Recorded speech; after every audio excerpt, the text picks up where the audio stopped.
Es un placer, estimados oyentes de la revista Radial, recibirlos una vez más. La Biblia en español celebra 450 años. Vamos a estar hablando del año en que se publicó, de su influencia en todo el mundo y no solamente en los cristianos. Saludo a quienes me acompañan hoy, Pastor Alberto Díaz. ¿Cómo le va? Una bendición estar con ustedes realmente. Un placer tenerte, Alberto, como siempre. Saludamos a Ian Eises, integrante de Llamada de Medianoche. Ian, ¿cómo estás? Bienvenido. Bien, se nos pasó el tema de hoy. Increíble. Se nos pasó, lo queríamos traer la semana pasada, es cierto, porque el sábado pasado era justamente el día que se publicó por primera vez la Biblia del Oso. Sí. Y bueno, se nos pasó, así que... Le vamos a dedicar un programa especial por esa razón. Saludamos en la operación técnica a Carlos Morti y quien les habla, Victoria Pereira. Vamos a tomar esta información que tiene que ver con la Biblia en español. Está celebrando 450 años. Esta información la vamos a tomar del sitio web de la Cooperación Misionera Iberoamericana, cuyas siglas son COMIBAM Internacional. Y les contamos que la primera Biblia completa en español se publicó en 1569 y este año, 2019, celebra sus 450 años. Esta celebración tiene una relevancia singular porque se trata de la palabra de Dios traducida a la segunda lengua más hablada del mundo. Precisamente es esta Biblia la que ha permitido llevar el Evangelio a millones de personas alrededor del mundo. Incluso ser base de consulta para muchos que han trabajado en la traducción a otros idiomas. El director del Museo de la Biblia en México, Maná, Museo de las Sagradas Escrituras, Cristian Gómez, nos relata la historia de los orígenes de la Biblia Reina Valera. Casiodoro de Reina anhelaba que su nación conociera a Cristo, porque él pertenecía a una nación católica y su principal preocupación era que las personas encuentren a Cristo a través de la Biblia, en un idioma que puedan entender. Casiodoro tuvo la firme convicción de llevar el Evangelio a su nación, por eso se dedicó a la traducción de la Biblia al español, a pesar de que su trabajo estaba bajo persecución, recordamos, de parte de la Inquisición española. El rey Felipe II puso precio a su cabeza. También sufrió persecución de parte de algunos sectores protestantes. Esta misma realidad hoy experimentan miles de misioneros alrededor del mundo que se dedican a la traducción bíblica. Si quería que la Biblia fuera recibida en un país católico, Casiodoro tenía que conservar el orden de los libros según vienen en la Vulgata, la traducción de la Biblia hebrea y griega al latín, y conservar los libros deuterocanónicos o apócrifos. A causa de la persecución, Casiodoro no puso su nombre a su trabajo porque la Inquisición había publicado una lista de autores prohibidos y él estaba en esta lista. La primera publicación fue denominada la Biblia del Oso, por un emblema que aparecía en su portada. Un oso junto a un árbol tratando de alcanzar una colmena para beber su miel, que era el logotipo del impresor Matías Apiarius. Esta ilustración se utilizó dado que se quería evitar el uso de iconos religiosos porque en aquella época estaba prohibida cualquier traducción a lenguas locales de las Sagradas Escrituras. Hay que hacer una aclaración acá, Ian. Sí, en realidad no fue Matías Apiarius que imprimió la Biblia, sino fue Tomás Guarino, que tenía una imprenta más grande, pero de alguna forma Apiarius prestó su logotipo, que seguramente le gustó también a Casiodoro de Reina, que iba muy bien con el mensaje bíblico. Claro. Él mismo, Casiodoro, confirmó en su dedicatoria autógrafa del ejemplar que luego se regaló a la Universidad de Basilea, que la impresión había sido efectuada en la tipografía de Guarino, Tomás Guarino. Ahí está. Así que corregimos esto. Había que hacer esa aclaración. Y vamos a hablar por qué se llama, que esta versión, la más conocida,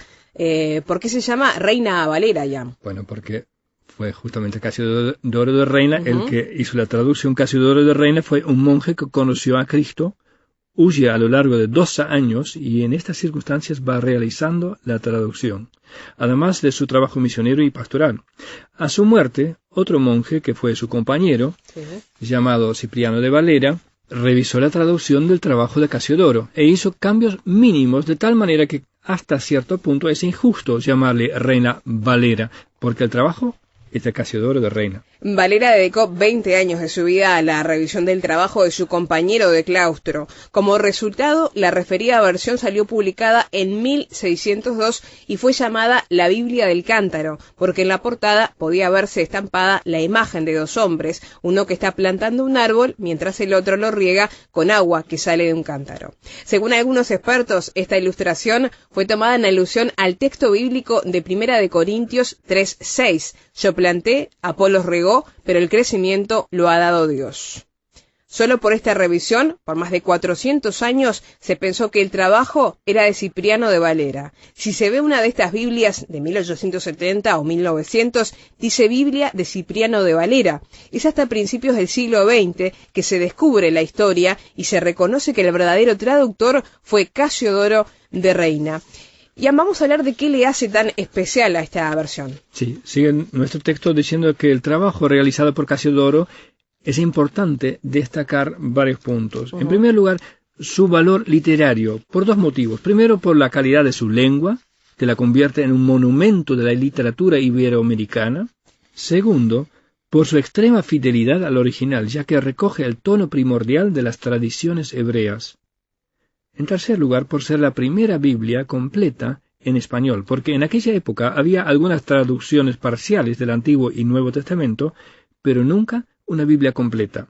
En cuarto lugar, es una Biblia del exilio, siendo traducida al español desde afuera de España. Y quinto, es una Biblia traducida de las lenguas originales, no como las otras que fueron traducidas de latín. En sexto lugar, la Biblia por más de 400 años estuvo prohibida en Iberoamérica. En nuestros países hijos de la Contrarreforma no se podía dar la Biblia al pueblo.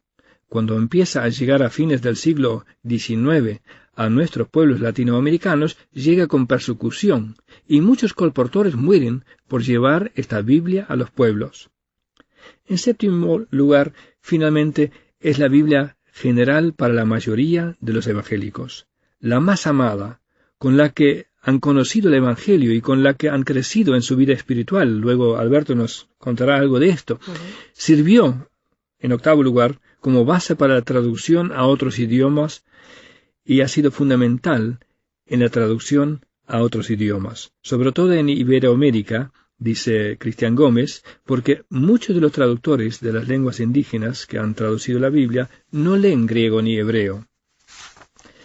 En realidad, muchos de ellos lo hicieron utilizando la Reina Valera, pues ha sido la más publicada y difundida en el mundo cristiano. Incluso en muchos grupos étnicos, cuando una traducción bíblica en su lengua está lista, los expertos bilingües que hablan español la comparan con la Reina Valera y si no se parece, rechazan su traducción. Y la pregunta es quiénes deberían celebrar, ¿no?, sus 450 años. Cristian Gómez, según el artículo, dice haber escrito a las 27 academias de las lenguas en el mundo para que la celebren. Considera que la Biblia del Oso debería celebrarse en todo el mundo, primero porque es la palabra de Dios, en una de las lenguas más importantes del mundo, y segundo, porque es una obra grandiosa y es una de las grandes literaturas de la humanidad.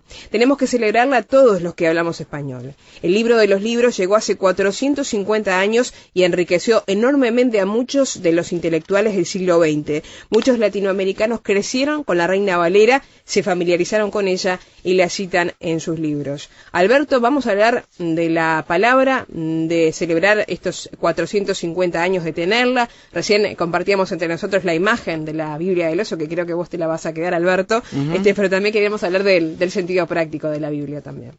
450 años que estamos celebrando de este magnífico tesoro que Dios nos ha legado, y qué maravillosa obra de Dios hizo en el corazón de este hombre, dentro de un monasterio. Él se preparó para ser un traductor.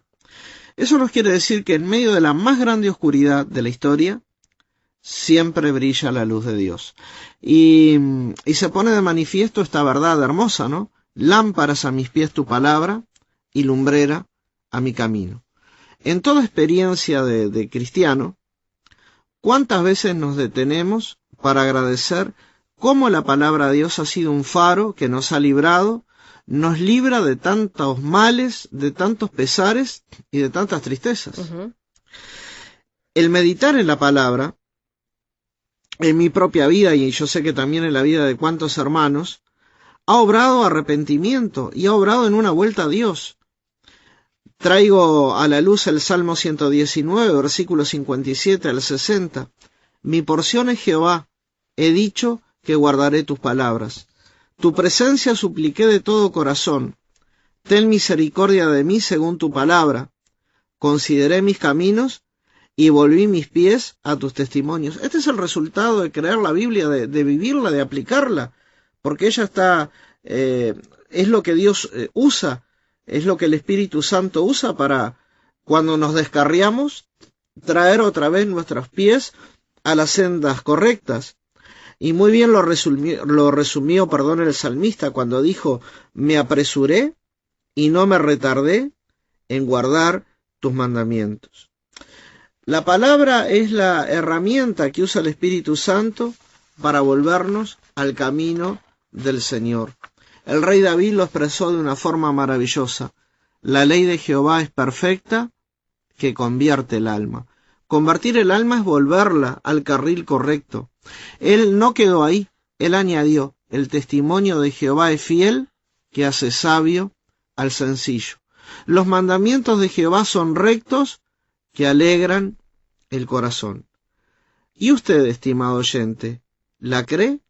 Dice el Salmo 119, versículo 2, bienaventurados, felices, dichosos, los que guardan sus testimonios y con todo el corazón le buscan. Tenemos la palabra en nuestro propio idioma. ¿Cuántos hermanos a veces pierden energía y tiempo en interminables discusiones acerca de cuál es la mejor versión? San Agustín tenía un pensamiento que Casiodoro de Reina había adoptado muy bien. En las cosas necesarias, unidad. En las dudosas, que eran tantas, libertad. Y en todas, caridad, que en la versión antigua se traduce como amor. No erremos al blanco. Lancémonos a la mayor de las empresas. Dijo el profeta Jeremías en el capítulo 9, versículo 24. Mas alabes en esto el que se hubiere de alabar, en entenderme y conocerme que yo soy Jehová, que hago misericordia, juicio y justicia, porque estas cosas quiero, dice Jehová. Lancémonos al estudio de la persona de Dios. Lancémonos a ver cuál es el mensaje más precioso que tiene la Biblia, y es Jesucristo. El tesoro de la Biblia es Jesucristo. Y Jesucristo es para no solo conocerle, sino para creerle y vivirle. Hacemos una pausa y enseguida continuamos con más de la revista radial.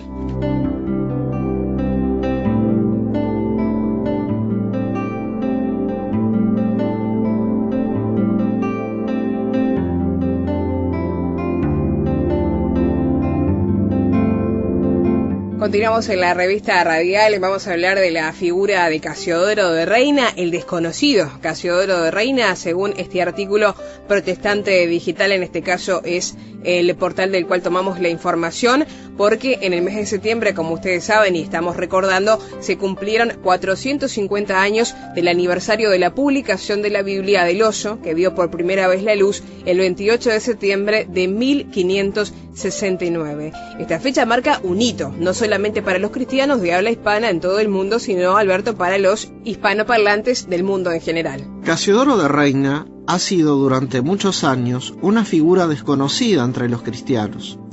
De hecho, ha sido una figura desconocida en general. Si alguien les pregunta, ¿quién escribió la primera novela en español?, seguramente muchos contestarán que Miguel de Cervantes, sin tener que pensarlo mucho, porque es algo que se enseña en todos los colegios de habla hispana.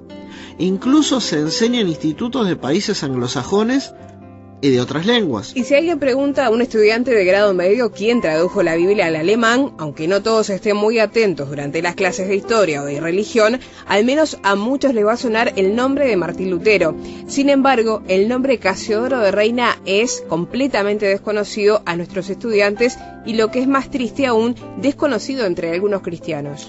Muchos leen con fervor la Biblia versión Reina Valera, cada día sin tener ni idea de las vicisitudes, penas, persecuciones y el exilio que tanto Casiodoro de Reina como Cipriano de Valera tuvieron que sufrir para que hoy, todos nosotros, podamos leer el texto sagrado. La Biblia en nuestro propio idioma. Si bien llamamos a la versión que hemos heredado hoy Reina Valera, lo cierto es que los lingüistas hoy ponen en tela de juicio si la aportación de Valera fue lo suficientemente sustancial como para merecer que su nombre aparezca al mismo nivel que el de Reina. Pero vayamos por partes. A mediados del siglo XVI, Casiodoro de Reina y Cipriano de Valera eran monjes en el monasterio de San Isidoro del Campo, cerca de Sevilla. Lo primero que hay que destacar es que en esa época el monasterio estaba en manos de la orden de los jerónimos. Que tanto Casiodoro como Cipriano fueran monjes jerónimos es importante porque esa orden sigue el espíritu de San Jerónimo de Estridón, primer traductor de los textos sagrados de sus idiomas originales, hebreo, arameo, griego koiné, al idioma más común y más hablado en su momento, el latín. Esa traducción hoy día se conoce como la Vulgata, de vulgo, pueblo, en latín, la versión del pueblo. San Jerónimo acercó los textos sagrados al pueblo para que todos los cristianos pudiesen leerlo, y por tanto no es de extrañar que fueran precisamente personas que habían sido monjes de la orden de San Jerónimo quienes emprendieran la monumental y tan necesaria traducción de los textos bíblicos al idioma español. Pero también hay que destacar un aspecto más. Casiodoro de Reina vivía muy cerca de Sevilla en el siglo XVI. Lo más comparable que tenemos hoy día a lo que era la Sevilla del siglo XVI es la actual ciudad de Nueva York, cosmopolita, políglota, intercultural, sobrepoblada y centro neurálgico de las finanzas, donde mercaderes y comerciantes de todo el mundo hacían sus negocios. Era, en definitiva, el puerto de entrada y salida de Europa a las Américas. Como es de esperar, en esa metrópolis medieval no solo circulaban personas de todo el mundo, sino que era el ambiente ideal para la circulación de ideas, pensamientos y libros prohibidos por la Inquisición española. En este entorno, en estas circunstancias, llegaron las ideas de la Reforma Protestante que defendían la salvación por medio de la fe y una relación más directa del cristiano con Dios y su palabra. A esos monjes cuya vida estaba dedicada a la contemplación y al estudio profundo de la palabra y que, muy probablemente, ya veían la desconexión que había entre la práctica religiosa del Vaticano. No es de extrañar que en 1557, cuando la Inquisición empezó a arrestar a personajes de gran importancia, no solo para la difusión de las ideas protestantes, como Julianillo Hernández, contrabandista de textos sagrados reformados en español, el primer colportor de la Biblia en español, sino también a personajes distinguidos y con buenas conexiones entre la alta aristocracia, como Juan Gil, el doctor Egidio, 12 monjes del monasterio de San Isidoro huyeran al exilio sabiendo que pronto la Inquisición iría a por ellos. 2 años antes ya habían huido otros 7 monjes del mismo monasterio. Y es que, en el caso de Casiodoro y de tantos otros, ya no había vuelta atrás. Su nueva fe en Cristo y la pasión por su vida y su mensaje habían calado tan hondo en el corazón que no podían sino dedicar su vida a esta nueva misión. La esencia del anhelo de Casiodoro, el motor que lo lleva a traducir es Cristo. En toda esta historia el personaje central es Cristo. La experiencia que Casiodoro tuvo con Cristo y cómo quiere él compartirlo con sus paisanos. Y cuando digo paisanos, dice el artículo, estoy pensando cuando el Imperio Español abarca todo el continente americano, obviamente España, hasta Navarra y Aragón, Islas Canarias, Cerdeña, Sicilia, Flandes y Nápoles. Es muy extenso. Casiodoro está pensando en compartir a Cristo con esas personas. Ya vamos a hablar de un aspecto bastante novelesco, podríamos decir, de la vida de Casiodoro también, ¿no? Sí, el rey Felipe II se involucró personalmente y activamente en su persecución y hostigamiento, y los espías del rey buscaban sus trabajos originales para quemarlos antes de ir a la imprenta, y sus enemigos le pusieron en Londres colaboradores encubiertos, topos, para boicotear su labor.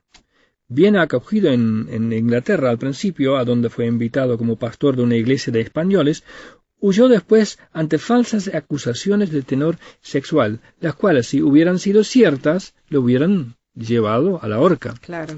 Sufrió innumerables vicisitudes de todo tipo a la hora de imprimir la Biblia del Oso, pero finalmente salió a la luz esa traducción que con el tiempo se convertiría en seña de identidad de todos los que hemos conocido el inconmensurable y eterno valor de una relación con Dios basada en su sola gracia, su fe sola y su sola escritura, que nos dan a conocer a Jesucristo, quien es la verdadera y definitiva base única de la vida eterna. Sobre esas acusaciones entre los mismos protestantes, afirma Doris Moreno que él mismo, con su pensamiento y acción, se mostró fronterizo a los mundos confesionales en conflicto en la segunda mitad del siglo XVI. Pero en un tiempo de definición de ortodoxias, de ansiedades dogmáticas por definir claramente identidades confesionales frente a los oponentes en pugna, Casiodoro opinaba que las diferencias teológicas o dogmáticas en el seno de una comunidad, en última instancia, solo debían merecer disciplina religiosa, en ningún caso castigo corporal.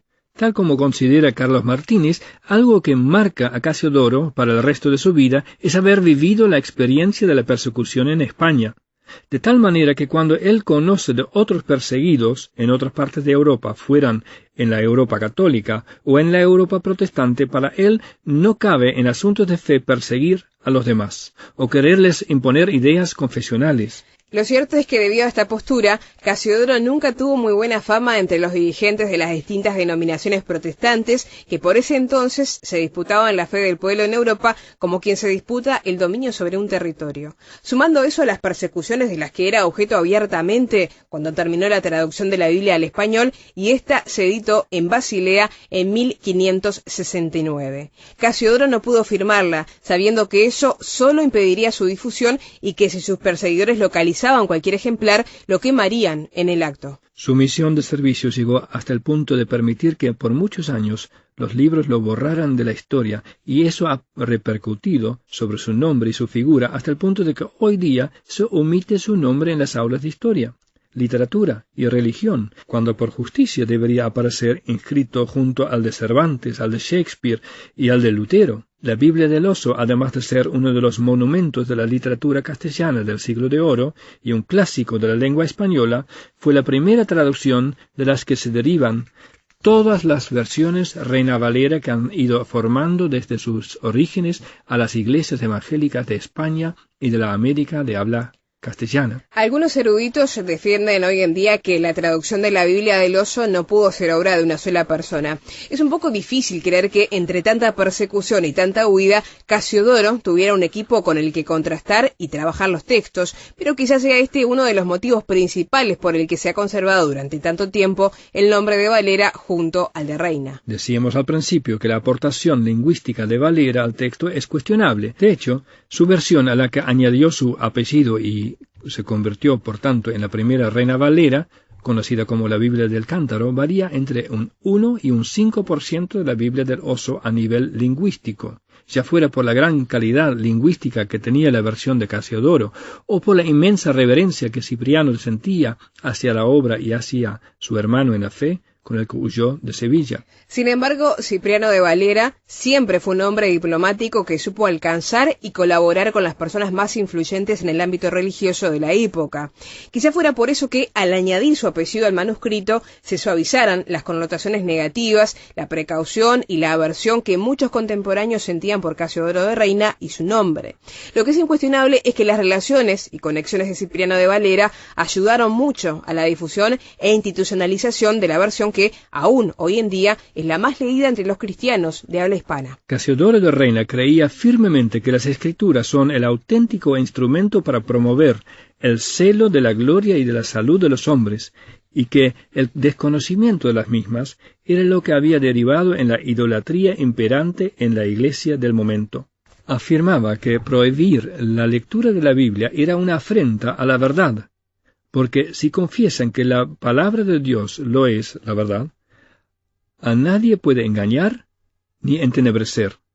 Y por encima de todo, defendía que el estudio de la palabra de Dios había sido mandado a todos, como evidencian multitud de testimonios en el Antiguo y en el Nuevo Testamento. Tremendo tesoro que tenemos en la Biblia, que todos nosotros tenemos en nuestras casas, y ya llegamos al final de este programa, tenemos que redondear y simplemente, si tú no tienes la Biblia, conseguí consiga una Biblia, léala, esta palabra de Dios, por la cual tantas personas han arriesgado su vida, dedicado su tiempo. Casiodoro de Reina realmente tenía esta actitud que encontramos en Juan el Bautista, que decía, es necesario que yo mengüe y que él crezca. Quería resaltar a Cristo. Este fue el motivo de Casiodoro de Reina. Hizo una obra literaria sin igual. España perdió una tremenda oportunidad teniendo esta joya y no queriendo o prohibiendo leerla. Claro. Los países de Europa de aquel entonces hicieron un enorme salto en la alfabetización justamente gracias a las traducciones de la Biblia en sus idiomas. En España no fue tal así. Así que si no leíste la Biblia, léela. Y si tienes la Biblia, te digo lo mismo que decía Pablo a Timoteo, persiste tú en lo que has aprendido y te persuadiste sabiendo de quién has aprendido, y que desde la niñez has sabido las sagradas escrituras, las cuales te pueden hacer sabio. Y esto lo hemos visto en la historia, gente que se educó usando la Biblia. Pero es más, hacer sabio para la salvación, por la fe que es en Cristo Jesús. Y esto es lo más importante, que uno a través de la Biblia encuentra al Dios de la Biblia y entra en una relación personal con Dios. Tenemos aquí adelante esta preciosa portada de la Biblia del Oso y no puedo evitar de leer por lo menos el texto dedicatorio. La palabra del Dios nuestro permanece para siempre.